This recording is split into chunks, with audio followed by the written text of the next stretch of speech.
नमस्कार, markets today में आपका स्वागत है। मैं हूं शैल भटनागर और मेरे साथ हैं। नमस्कार, मैं हूं सुमित। और भारतीय बाजारों में जो बुल मार्च है वो कंटिन्यू है, लगातार तीसरा दिन, जबकि ऑल टाइम हाई से मार्केट बंद हुए। तो सुमित जी, ये तो समझ में नहीं आ रहा कि कहां से खुशखबरी आपको बताना शुरू करें, लेकिन जैसा कि आपको बताया मल्होत्रा साहब ने कि निफ्टी और सेंसेक्स पर तो आपको रिकॉर्ड हाई लगता हुआ दिख रहा है। बैंक निफ्टी 9 महीने के उच्चतम स्तर पर है। मिड कैप्स और स्मॉल कैप्स में रैली देखते ही बनती है। पीएसयू बैंक्स चलने लगे हैं और एक से एक शानदार तेजी आपको देखिए स्क्रीन पर बनती हुई दिखेगी। ये हमने आज एक नया बुल इंट्रोड्यूस किया है और देखिए इसकी जो खूंखार गुर्राहट है वो आपको बाजार में गूंजती हुई दिखेगी। जितने भी लोग शॉर्ट कर रहे हैं बाजार में, ज़रा वो बहुत ध्यान से लें। लेकिन ये और बहुत कुछ और हेडलाइंस के बाद।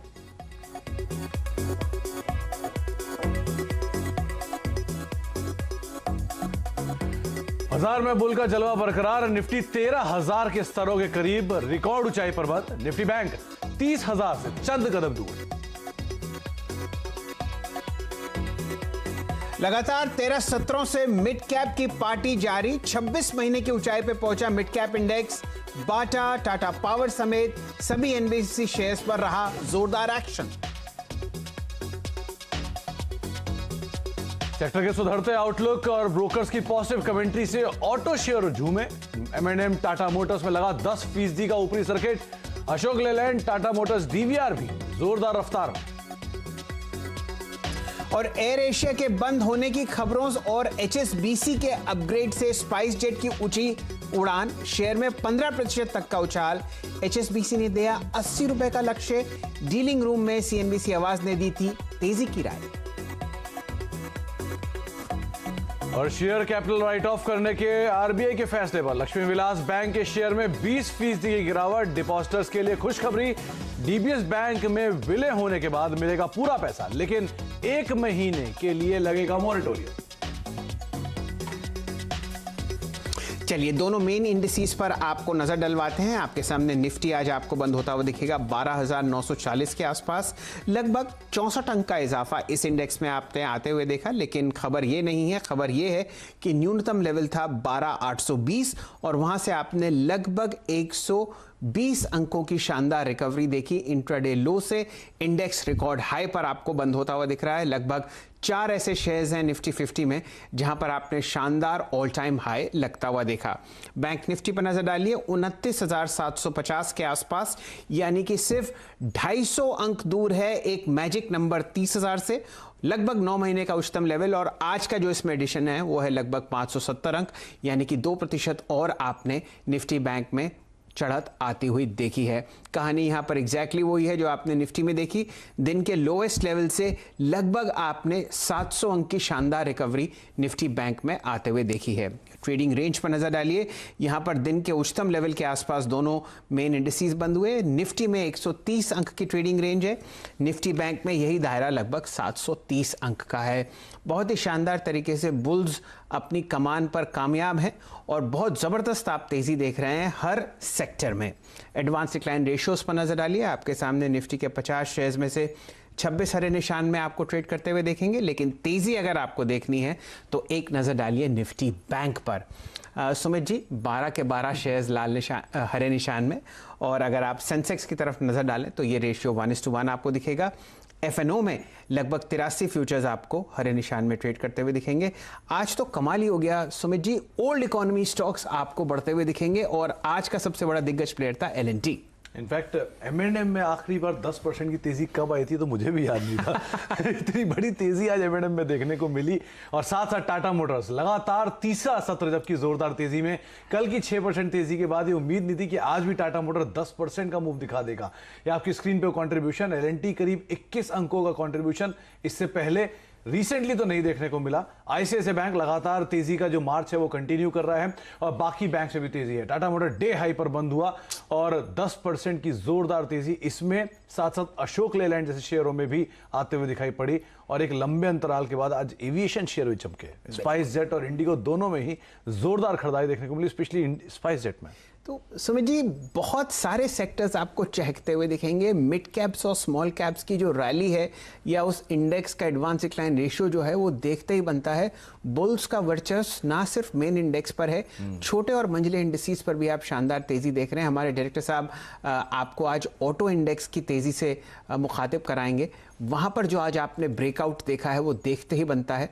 नवंबर में सुमित जी 1100 अंक ऊपर आपको ऑटो इंडेक्स चढ़ता हुआ दिखा है, 7700 से लगभग 8900। तो आप ये देखिए क्या शानदार आपको तेज़ी आती हुई दिखेगी इस इंडेक्स में, और यहाँ से भी अब बढ़त आपको और बढ़ती हुई दिखेगी। लेकिन श्रीकांत चौहान साहब हमारे साथ जुड़े हुए हैं। शानदार तरीके से कोटक इंस्टीट्यूशनल इक्विटीज़ में आप चार्ट्स पढ़ते हैं और वो आपको रुझान देंगे निफ्टी और बैंक निफ्टी पर। श्रीकांत जी, स्वागत है। बताइए किस तरीके से आप इस बुल मार्केट को एंजॉय कर रहे हैं और कल के लिए क्या है?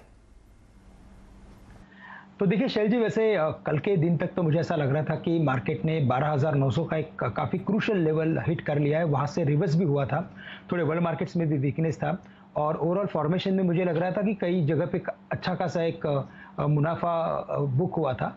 लेकिन जैसे कल यूएस मार्केट्स थोड़े रिकवर हो गए लोअर लेवल से, और अगर आप एफआई के डेटा को देखेंगे तो कल के दिन में एफआई ने भारी भरकम बाइंग की थी इंडेक्स फ्यूचर्स में, कॉल ऑप्शंस में, और उन्होंने उनकी जो पोजीशंस थी पुट ऑप्शंस की वहां पे काफी बड़ा रिडक्शन किया था। तो ये क्लियरली इंडिकेट कर रहा था कि आज मार्केट में बाय ऑन डिप्स की स्ट्रैटेजी बनेगी, और इसी वजह से जैसे ही मार्केट गिर के रिकवर हुआ उसमें काफ़ी सारे स्टॉक्स ने प्रदर्शन करना शुरुआत कर दिया और उसके बाद हमने बड़ी तेज़ी देखी। तो मुझे लगता है कि शायद अभी ये सिलसिला और जारी रहेगा और 13,000 के लेवल को जैसे ही मार्केट क्रॉस करेगा इसमें और एक बड़ा शॉर्ट स्क्वीज बन सकता है। तो कल का दिन वैसे भी एक्सपायरी का दिन है, तो मुझे लगता है कि अगर मार्केट किसी भी रीज़न से अगर वीक खुले तो 12,850 12,880 के रेंज में हम निफ्टी को लॉन्ग करने की राय देंगे। 12,780 जो आज के लोज थे हम उसका स्टॉप लॉस रखेंगे और हम 13,000 से लेकर 13,150 के टारगेट्स निफ्टी पे अभी आने वाले दिनों के लिए रखेंगे। तो 13,000 का स्तर कल पार हो सकता है, ऐसा मानना है। ये सेल नहीं है, बाय है। 13,150 के टारगेट्स के लिए आप खरीदारी करें, 12,780 एक स्टॉप लॉस मेंटेन करें। और श्रीकांत का ये मानना है जो बुल अभी थोड़ी पहले दिख रहा था 13,000 के स्तरों के आसपास, वो पार होता हुआ दिखाई पड़ेगा।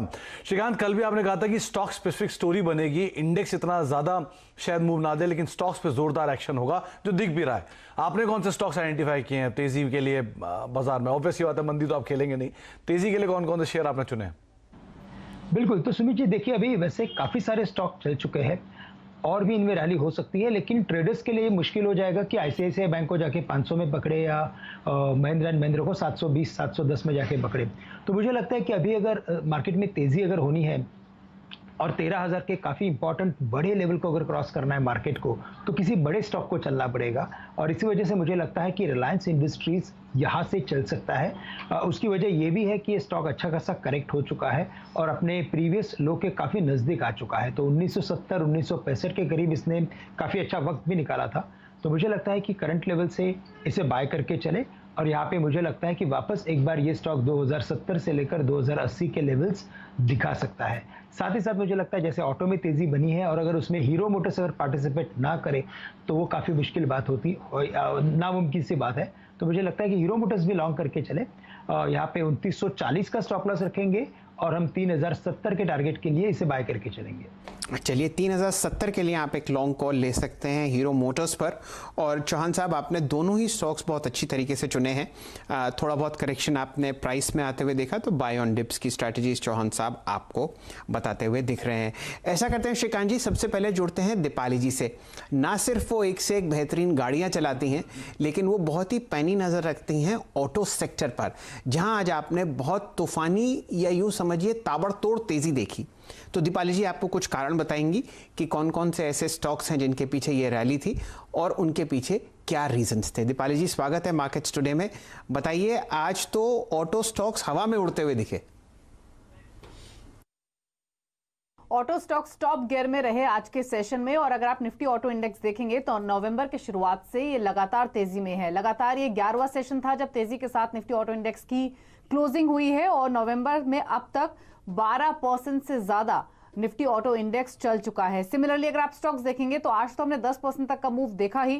Tata motors, MNM, Motherson Sumi, Ashok Leyland, Eicher motors जैसे स्टॉक्स टॉप मूवर्स थे। लेकिन अगर आप सिर्फ पिछले 11-12 सेशंस की परफॉर्मेंस देखेंगे, यानी सिर्फ नवंबर की, तो टाटा मोटर्स 30% चला है, मदरसन सुमी 28%, अशोक लीलैंड 20%, एमएनएम और आयशर ने 18 से 19% तक के रिटर्न सिर्फ नवंबर में अब तक दिए हैं। दरअसल जो फेस्टिव सेल्स रही हैं वो काफी स्ट्रांग रही हैं, जिसकी वजह से सेंटिमेंट्स बूस्ट हुए हैं। ऐसी रिपोर्ट्स भी आ रही हैं टाटा मोटर्स को लेकर कि उनकी जो रिटेल सेल्स रही हैं इस फेस्टिव सीजन में वो पिछले साल के मुकाबले 90% ज्यादा रही हैं। और इनफैक्ट डिमांड भी एक पेंट अप थी, उसका भी फायदा मिला है। अट्रैक्टिव स्कीम्स, इंटरेस्ट रेट भी रहे हैं, जिसकी वजह से इस बाइंग को यानी ऑटो बाइंग को और सपोर्ट मिला है।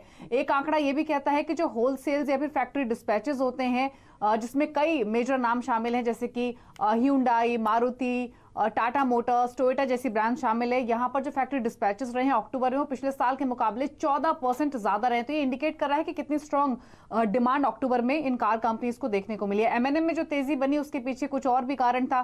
कंपनी नए लाइट वेट ट्रैक्टर को लॉन्च करने की प्लानिंग कर रही है, जिसके लिए लगभग 100 करोड़ का इन्वेस्टमेंट कंपनी तेलंगाना यूनिट पर करेगी। तो इससे भी सपोर्ट मिला एमएनएम में तेजी को। और अब जो ज्यादातर ब्रोकर हाउसेज है वो भी काफी बुलिश हो रहे हैं इस सेक्टर पर। जेफरीज की रिपोर्ट आई जिसमें उन्होंने कहा है कि पैसेंजर व्हीकल सेगमेंट में सुधार दिख रहा है, रजिस्ट्रेशन 15% बढ़े हैं। फेस्टिव सीजन में टू व्हीलर्स की डिमांड में भी इंप्रूवमेंट देखने को मिला है। ट्रकों की मांग में भी मंथ ऑन मंथ बेसिस पे सुधार मिला है, जिसकी वजह से हमने अशोक लीलैंड पर एक इंपैक्ट भी देखा है। सीएलएसए ने टाटा मोटर्स पर इनफैक्ट एक रिपोर्ट निकाली है, 220 के वो टारगेट दे रहे हैं। उनका मानना यही है कि डिमांड काफी स्ट्रांग आ रही है। जैगुआर लैंड रोवर की डोमेस्टिक इंडियन बिजनेस में भी इंप्रूव हो रहे हैं, सेंटीमेंट सेल्स इंप्रूव हो रही हैं। और हाल ही में आपको बता दें जो जेएलआर की कमेंट्री भी रही थी वो भी बहुत स्ट्रांग रही थी, जिसमें उनके अगले 3 सालों में जो डेट है उसको जीरो करने की प्लानिंग है। तो मल्टीपल फैक्टर्स हैं जो कि इस तेजी को सपोर्ट कर रहे हैं और यही कारण है कि सिर्फ आज ही नहीं, नवंबर के शुरुआत से ये स्ट्रांग बाइंग मोमेंटम ऑटो में देखने को मिला है।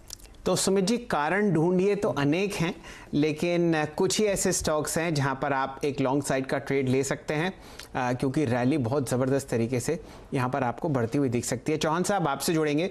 मुझे तो लगता है आपने भी एक नई गाड़ी खरीदी है, पहले तो उस पर खुलासा कीजिए, और दूसरा ये बताइए कि फिलहाल क्या टाटा मोटर्स और अशोक लेलैंड में, क्योंकि वो छोटे प्राइस टिकट के काउंटर्स हैं, वहां पर पोजीशंस ली जा सकती हैं क्या लॉन्ग साइड पर? देखिए, वैसे बिल्कुल मैंने अभी फिलहाल हाल ही में मैंने एक थोड़ी वैसे इंपोर्टेड कार परचेज की है, वो है किया सेल्टॉस की किया परचेज की है मैंने। और वहाँ पे जो उसका परफॉर्मेंस है वो काफ़ी अच्छा है, लेकिन साथ ही साथ मैं देख रहा हूँ कि रास्ते पे हैरियर भी काफ़ी बिक रही है और हैरियर का भी परफॉर्मेंस उतना ही शानदार है। मुझे लगता है कि ऑटो सेक्टर में अगर आपको अभी भी अगर फोकस करना है तो मुझे लगता है टाटा मोटर्स यहाँ से आपको काफ़ी अच्छे रिटर्न्स दे सकता है। क्योंकि अगर आप शैल जी, अगर आप महिंद्रा एंड महिंद्रा या टाटा मोटर्स के अगर आप चार्ट देखते हो और उनके सालों साल डिकेड्स के अगर आप रिवर्सल पैटर्न्स देखते हो तो इनमें ये ताकत है कि वो 40 वाले स्टॉक 400 रुपये तक चले जाते हैं, 20 रुपये वाला स्टॉक 200 रुपया हुआ है, और टाटा मोटर्स 150 वाला स्टॉक 1000 रुपया हुआ है।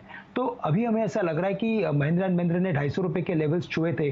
आने वाले 10 साल में हु नोस कि 2500 का भी भाव दिख सकता है। तो हो सकता है, क्योंकि ऑटो में उतनी ताकत होती है, वो हमेशा एक नए प्रोडक्ट्स लाते रहते हैं और चार्ट्स में ये क्लियरली विजिबल है कि इस बार की तेज़ी है वो यकीनन काफ़ी कॉन्क्रीट तेज़ी है। तो करंट लेवल से मुझे लगता है कि टाटा मोटर्स को अभी भी लॉन्ग करके चले, अगर यहाँ पे इन्वेस्टमेंट या 2 से 3 महीने का व्यू है तो। और टारगेट्स मुझे लगता है कम से कम 200 रुपये के होने चाहिए।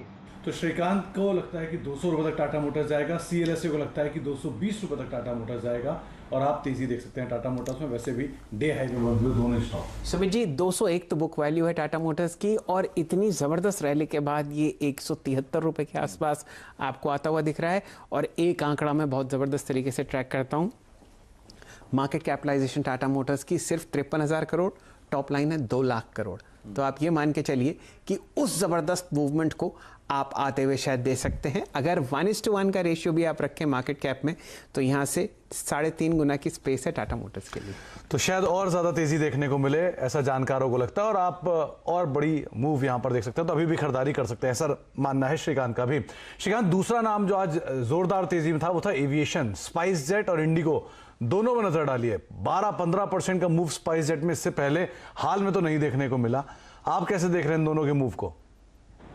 देखिए, वैसे दोनों स्टॉक अच्छे हैं, लेकिन चूंकि मार्केट 13,200 के काफ़ी एक क्रूशियल लेवल पे आके खड़ा है, तो मुझे लगता है कि हमें उन स्टॉक्स को चूज करना चाहिए कि जहां पे अगर किसी भी रीजन से अगर गिरावट आए तो और कॉन्फिडेंस होना चाहिए टू बाय मोर। और आने वाले जो अगर टाइम में अगर शायद अगर कभी किधर से किसी रीजन से अगर कोई अगर नया अगर वेव अगर आ जाए कोविड का, तो उसे डाइजेस्ट करने की उस कंपनी में उतनी क्षमता होनी चाहिए। तो मुझे लगता है कि इंडिगो को अभी भी हम करंट लेवल से बाय करें। स्पाइस जेट नो डाउट काफ़ी अच्छा है, लेकिन अगर आने वाले दिनों में अगर सर्टेनिटी लेवल अगर और बनती है तो हम स्पाइस जेट के ऊपर फोकस करेंगे। लेकिन करंट लेवल से मुझे लगता है कि इंडिगो को बिल्कुल हम बाय करके चल सकते हैं। ये काफ़ी स्ट्रांग मोमेंटम में है और काफ़ी इललिक्विड सा ये स्टॉक हो चुका है। तो यहाँ से ये स्टॉक मुझे लगता है कि इसके ऑल टाइम हाइज जो 1850 1875 के हैं उन्हें ये छूने जा रहा है। तो आज के जो इसके लोज थे तकरीबन 1320 के, हम उसी स्टॉप लॉस के साथ इसे बाय करेंगे और 1850 से लेकर 1900 के टारगेट्स रख सकते हैं। 1900 के लक्ष्य के लिए आप इंडिगो पर एक लॉन्ग कॉल ले सकते हैं और ये स्क्रीन पर आपको आता हुआ दिख रहा है दिन के उच्चतम लेवल पर। यहाँ पर आपने एक क्लोज आता हुआ देखा और ये इंट्राडे चार्ट है।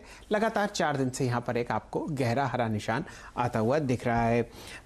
थोड़ा FMCG या कंजम्पशन थीम की तरफ ध्यान देंगे श्रीकांत जी। आज बाटा में एक बहुत ज़बरदस्त स्विंग ट्रेड बनता हुआ दिखा। स्टॉक अपने 200 DMA के ऊपर आया और बहुत बेहतरीन तरीके से दिन के उच्चतम लेवल 1450 पर बंद होता हुआ दिख रहा है। पोजिशनली क्या यहाँ पर आपको तेजी आती हुई दिख रही है? प्राइस है 1450 और कमाल की बात यह है कि इतना बड़ा काउंटर होने के बावजूद ओपन इंटरेस्ट 34% बढ़ा है। राय आपकी बाटा पर? तो देखिए शैल जी, वैसे काफ़ी अरसे से, यानी कि मैं बोल सकता हूँ कि मार्च में जब ये स्टॉक गिरा था तब से अगर आप देखेंगे तो इसकी जो मूवमेंट थी वो काफ़ी रिस्ट्रिक्टेड थी और ये स्टॉक 1450 के ऊपर नहीं जा रहा था। उसने काफ़ी सारा वक्त इसी लेवल्स में निकाला है। लेकिन अब जब पिछली टाइम जब बड़ी तेज़ी थी मार्केट में तब इसमें काफ़ी बड़ी तेज़ी हमने देखी थी। तो मुझे लगता है कि शायद ये कैचअप रैली में कन्वर्ट हो चुका है और करंट लेवल से अगर 1440-1450 के करीब अगर ये ट्रेड कर रहा है तो यहाँ से अगर आने वाले 2 से 3 महीने का अगर व्यू हो तो इसे बिल्कुल बाय करके चलें, क्योंकि ये स्टॉक वापस एक बार 1650 या 1700 के अपने प्रीवियस ग्लोरी के जो लेवल्स थे उन्हें ये रीच कर सकता है। तो करंट लेवल से मुझे लगता है बाय करें और अगर वेरी शॉर्ट टर्म का अगर कोई स्टॉप लॉस रखना हो तो 1400 का स्टॉप लॉस रखें और टारगेट्स हम रखेंगे यहाँ से 1600 से 1650 के। तो मार्केट लीडर 1600 1650 रुपए के टारगेट्स के लिए आप बाटा को देख सकते हैं, खरीदारी कर सकते हैं। श्रीकांत, एक बार SBI पर नजर डालिए। लगातार मोमेंटम में स्टॉक है और कल भी हमने इस पर बात की थी। 245 के लेवल्स को पार कर चुका है, अब कंफर्टेबली उसके ऊपर कामकाज कर रहा है। SBI 250 के ऊपर, ये क्या 75 तक की चाल भी दिखाएगा अब? सुमित जी, अगर इसके चार्ट अगर आप देखते हो तो इसने जो फॉर्मेशन किया है वो कप विथ हैंडल का फॉर्मेशन किया है और मैंने मेरे पिछले कई एपिसोड में बात भी की थी कि ऐसा फॉर्मेशन काफ़ी रेयरली बनता है और अगर ये बन गया है तो उसके टारगेट्स आते हैं 300 रुपये के। और जैसे हमने कल बात की थी कि अभी मार्केट जो है वो पैटर्न फॉर्मेशन बेस्ड ट्रेडिंग के ऊपर काफ़ी वर्क हो रहा है। तो यहाँ से मुझे लगता है कि स्टॉक 300 के लेवल्स के लिए जा रहा है। अगर किसी के पास अगर ओल्ड पोजीशंस हो तो उसे पकड़ के रखिए, क्योंकि ये स्टॉक आने वाले कुछ हफ्तों में या महीनों में 300 के करीब काफ़ी जा सकता है। वेरी शॉर्ट टर्म में मुझे लगता है कि 260 के करीब काफ़ी बड़ा रेजिस्टेंस है। तो करंट लेवल से एक शॉर्ट टर्म पोजीशन ना बनाए, बट अगर मीडियम टू लॉन्ग टर्म की अगर व्यू हो तो बिल्कुल करंट लेवल से भी इसे लॉन्ग किया जा सकता है।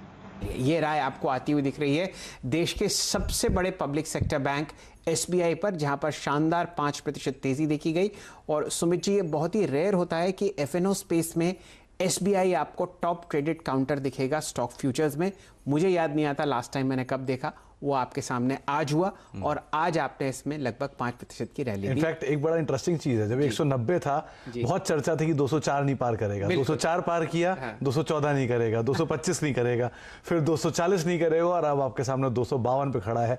रेयरेस्ट केस पे ऐसा SBI में अंदर देखने को मिला कि इतना बड़ा मूव इतने कम अंतराल में देखने को मिला और इतना स्ट्रांगली कि अभी भी श्रीकांत 300 रुपए के टारगेट दे रहे हैं। बिल्कुल सुमित जी, ये बाजार का नियम है कि बुल मार्केट जब ऊपर चढ़ता है ना दीवार पर, तो वो एक कमजोरी की और चिंता की दीवार पर ऊपर चढ़ता है। और जब सब लोग कन्फर्म्ड हो जाते हैं कि भाई अब ये 400 रुपए से 500 रुपए जाएगा, बस यूँ समझ लीजिए उस दिन क्या होने लगता है। लेकिन समय एक छोटी सी ब्रेक का, और ब्रेक में जाने से पहले श्रीकांत चौहान साहब के लिए प्रस्तुत करेंगे एक बहुत ही शानदार ग्राफिक प्लेट जहां पर आपको एक बुल गरजता हुआ दिखेगा। वो आगाज है आने वाली तेजी का। पीछे की तरफ मत देखिए, बहुत जबरदस्त आपने ऑलरेडी मूवमेंट देख लिया है, लेकिन तेजी बहुत जबरदस्त है आगे। और कौन कौन से ऐसे स्टॉक्स हैं जहां पर आपको हरा निशान और गहराता हुआ दिखेगा, वो हम डिस्कस करेंगे ब्रेक के बाद, खासकर फेडरल बैंक और BPCL। जुड़े रहिए हमारे साथ। और ये आपके सामने कुछ आंकड़े हैं जहां पर आपने चौहान साहब को एक लॉन्ग कॉल देते हुए देखा है। निफ्टी और बैंक निफ्टी का लक्ष्य 30,100 और 13,150 है रिस्पेक्टिवली। रिलायंस इंडस्ट्रीज पर 2070 का लेवल देख रहे हैं श्रीकांत चौहान साहब। उनकी एक और बाय कॉल है हीरो मोटर्स की, जहां पर वो देख रहे हैं लगभग 3070 का लक्ष्य। टाटा मोटर्स, इंटरग्लोब एविएशन का जो प्राइस टारगेट और स्टॉप लॉसेज हैं वो आपके सामने फिलहाल स्क्रीन पर आते हुए। लेंगे एक छोटा सा ब्रेक, और ब्रेक के बाद चर्चा करेंगे फेडरल बैंक और खासकर BPCL की। जुड़े रहिए हमारे साथ।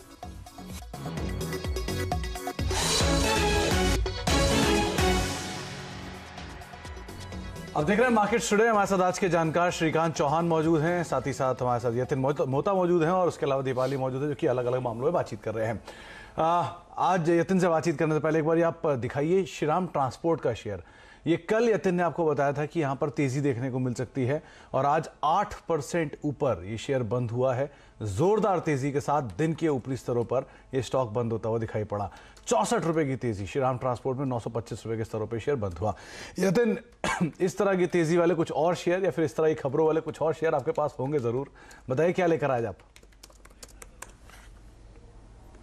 देखिए, डीलिंग रूम्स की पिक्स की अगर आप बात करें तो 3 स्टॉक्स फोकस पे रहेंगे। सबसे पहले फेडरल बैंक, और बैंकिंग शेयर्स में हमने क्या रैली आते हुए देखी है। फेडरल बैंक में स्पेसिफिकली आज डे हाइज लेवल पे क्लोजिंग आता हुआ दिखाई दिया। इसके अलावा अगर आप ओपन इंटरेस्ट भी देखें नवंबर सीरीज का, तो 8% का यहाँ इजाफा था।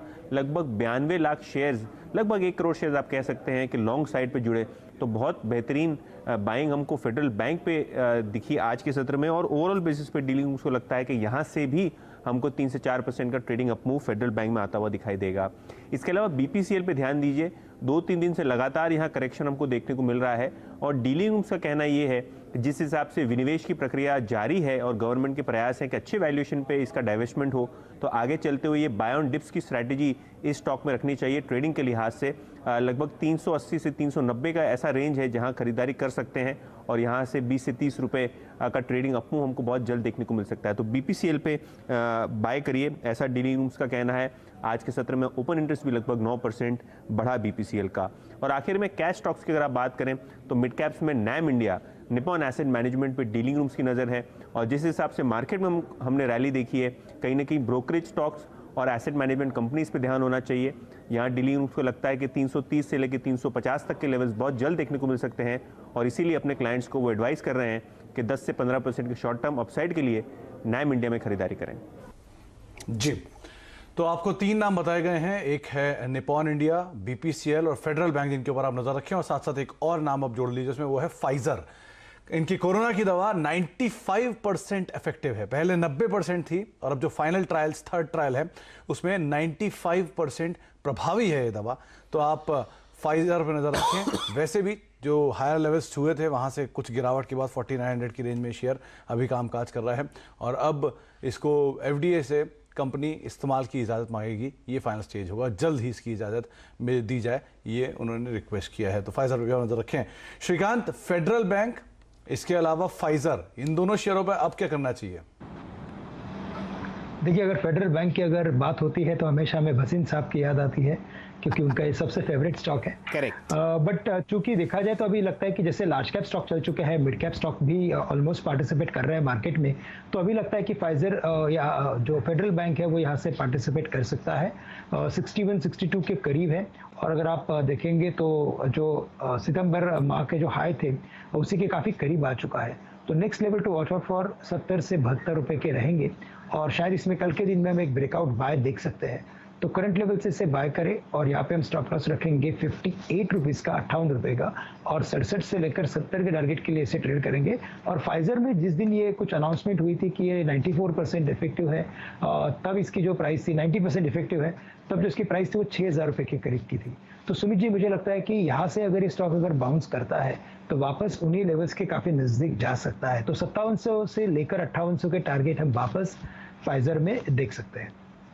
जी, तो 57-58 के टारगेट फाइजर में आ सकते हैं और फेडरल बैंक में जो तेजी का रुख है वो आगे भी बना रहेगा। वैसे भी दिन के ऊपरी स्तरों पर यह आज बंद हुआ था। बहुत बहुत शुक्रिया श्रीकांत हमारे साथ मौजूद रहने के लिए, बाजार पे सभी शेयरों पर चर्चा करने के लिए। यतिन और दीपाली, आपका भी बहुत बहुत शुक्रिया।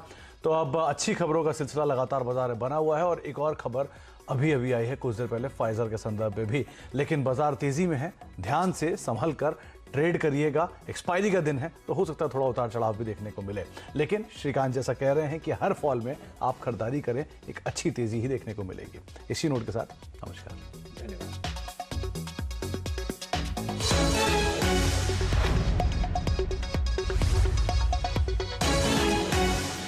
फ्रेंड्स, मिलते हैं अगले वीडियो के अंदर, जब तक के लिए गुड बाय।